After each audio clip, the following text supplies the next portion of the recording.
여러분, 언제가 가장 힘드세요? 언제가 가장 어려우시던가요? 저는 제 마음이 딱딱해지고 마음이 강팍해질 때만큼 힘든 시간이 없는 것 같아요. 아마 여러분 가운데서 그런 고백을 많이 하십니다. 마음만 좀 편했으면 좋겠다라고 말씀을 하십니다. 그런데 많은 분들이 말씀을 하십니다. 환경이 좀 평안해지고 상황이 좀 나아지면 좀 살 것 같은데요 라고 말을 합니다. 여러분, 그러한 응답도 여러분 가운데 넘치시기를 축복하지만 응답이 있다고 우리 마음들이 평안해지지 않는 것을 봅니다. 많은 사람들을 봅니다. 드디어 하나님 응답하셨습니다. 그런데 한 며칠은 또 즐거워하시더니 그 다음부터는 언제 그러나다시피 마음이 강팍해지고 다시 제자리로 돌아가는 분들이 참 많이 있습니다. 여러분, 의인은 믿음으로 말미암아 살게 되고 그리스도를 만난 사람은 예배에 대한 감격으로 살게 됩니다. 오늘 하나님이 무엇을 해주시기 때문에 내가 그 하나님을 붙잡아야 되겠다. 여러분, 때로는 그러한 이 땅의 응답도 필요하지만 가장 중요한 것은 제가 힘들 때 하나님 너무 아파요. 너무 고통스러워요, 하나님. 그때 제게 음성을 돌려주십니다. 아들아, 나 하나면 안 되겠니? 나 하나면 안 되겠니? 그런데요, 저는 선뜻 하나님 하나면 됩니다라는 고백이 나오지가 않더라고요. 평안할 때는 그러는데 힘들 때는 앞이 보이지 않으니까 하나님 알겠는데요, 저 응답이 필요한데요.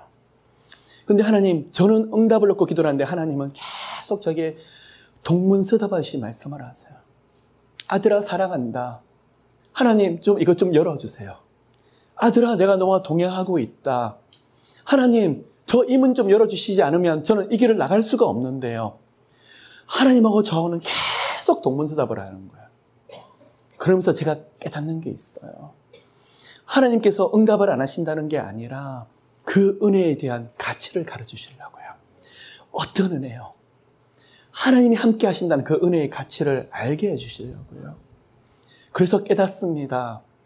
여러분, 응답도 중요하지만 오늘 진정한 응답은 여러 가지 기도 제목을 들고 나왔지만 하나님 이거 해주세요, 저거 해주세요 그러다가 여러분, 기도 가운데 말씀이 나를 위해서 피 흘려 주셨던 예수 그리스도의 다 이루었다. 기도 중에 그 환상들이 좀 보였으면 좋겠어요. 다 이루었다. 십자가에서 그 아들을 우리를 위해서 피 흘려주게 하셨던 그 하나님께서 뭐가 아까워서 우리의 기도 제목들을 응답하지 않으시겠습니까? 로마서 8장 32절에 있는 말씀입니다. 그래서 여러분, 응답 때문에 마음이 평안한 것이 아니라 환경이 열리기 때문에 마음이 기쁜 것이 아니라 살아계신 하나님, 눈을 뜨는데 여러분, 십자가의 죽음만 있는 게 아니잖아요. 부활하셨잖아요. 부활의 감격도 있잖아요. 어느 날 하나님 밤새 기도를 하면서 하나님, 제가 그리스도와 함께 죽어야죠. 내가 죽지 못해서 내 모습이 이래요 라고 말을 하는데 새벽에 눈을 뜨면서 맞아, 우리 예수께서 부활하셨지. 부활하셨지. 그 부활의 감격이 매일매일 살아 움직인다 그러며 그러한 영혼을 그리스도인이라고 부릅니다. 초대교회 안디옥 교회가 바로 사도 바울과 바나바를 파송했던 이방인 교회, 모태교회가 안디옥 교회입니다. 이들이 모여서 제자훈련을 하고 하나님을 찬양하고 하나님을 기뻐하는데 얼마나 이들의 삶들이 특별하고 빛이 났는지 안 믿는 사람들이 이 사람들에게 별명을 붙여줍니다. 크리스찬이라는 말이, 그리스도인이라는 말이 안디옥 교회에서 흘러나오게 됩니다. 여러분, 교회를 다니기 때문에 그리스도인이 아니라 하나님 안 믿는 사람이 여러분 봤을 때 어떻게 기뻐하지? 몸이 아픈데 어떻게 저렇게 평안하지? 환경이 저러는데 어떻게 저렇게 소망을 가질 수 있지? 그러한 이 세상에 감당할 수 없는 그리스도인이 되시기를 예수 이름으로 축복합니다. 그래서요, 그 감격이 사로잡을 때 마음에 깊은 평안이 들어올 수 있을 것입니다.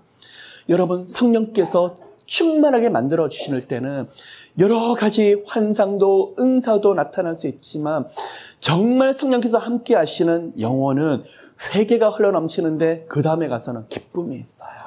소망이 있어요. 그러한 성령의 사람, 그런 그리스도인의 사람이 되시기를 예수님으로 축복합니다. 또 한 가지가 더 있습니다. 여러분, 하나님의 시간이 멀기만 할까요? 우리가 말씀 가운데 듣습니다.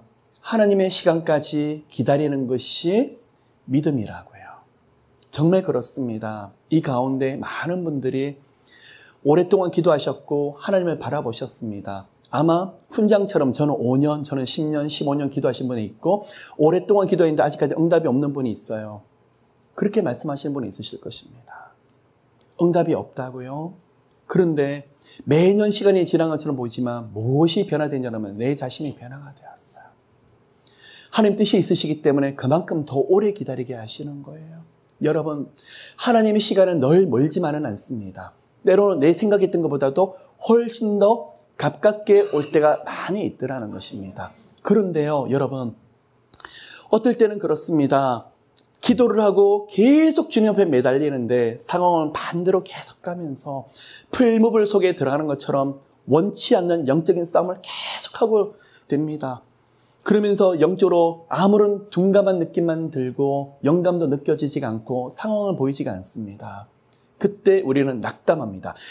대부분의 사람들이 여기서 무너지는 경우가 많이 있습니다. 여러분 기억하십시오. 하나님의 사람은 하나님의 시간을 모를 때가 너무 많이 있어요. 누구만이 아실까요? 하나님만이 그 시간을 알고 있을 때가 많으시더라는 것입니다. 언제가 하나님의 시작일까요? 여러분이 끝났다고 하는 시간, 이제는 더 이상 가능성이 없다고 하는 시간, 이제는 포기했다고 되는 그 시간부터 하나님께서 새롭게 시작하는 경우가 너무 많이 있더라는 거예요. 어떨 때는 그렇습니다. 기다리고 기다리다가 나중에는 가파른 언덕에 올라가서 이제는 하나님 나한테 기회를 주시지 않는가 보다 라고 말을 하는데 갑자기 순식간에 달라지는 일들을 보게 되는 분들이 많으세요.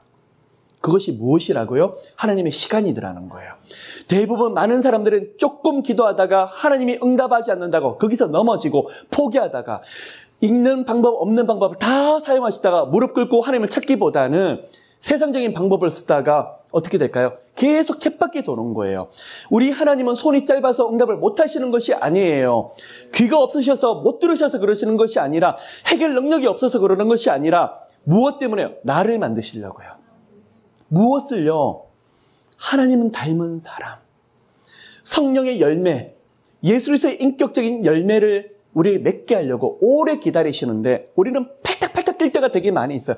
하나님 빨리 열어주세요. 이거예요. 하나님 저거 아니면 저 죽어요. 그런데 하나님이 기다리게 하시죠. 그런데 어느 시간에 가면 내 생각보다도 훨씬 더 빨리 또 응답하시는 경우가 참 많이 있더라는 것입니다. 여러분, 오늘 이 시간에 제가 영적인 팁을 두 번째 말씀드리고 싶은 것은 하나님의 시간을 여러분 기다리시길 바랍니다.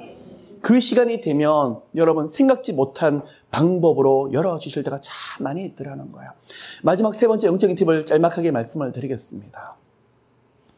저는 하나님의 방법 앞에서 많은 무릎을 꿇었습니다. 얼마나 제가 교만했으면 하나님이 이거 가르치시려고 제 방법들은 내가 다 두들겨 막았어요. 인간적인 확률이 맞지가 않아요. 그럴 때마다 낙심하고 하나님 제가 이런 방법을 해도 기도하고 나갔잖아요. 완전히 다 막아버렸어요. 자포자기해요.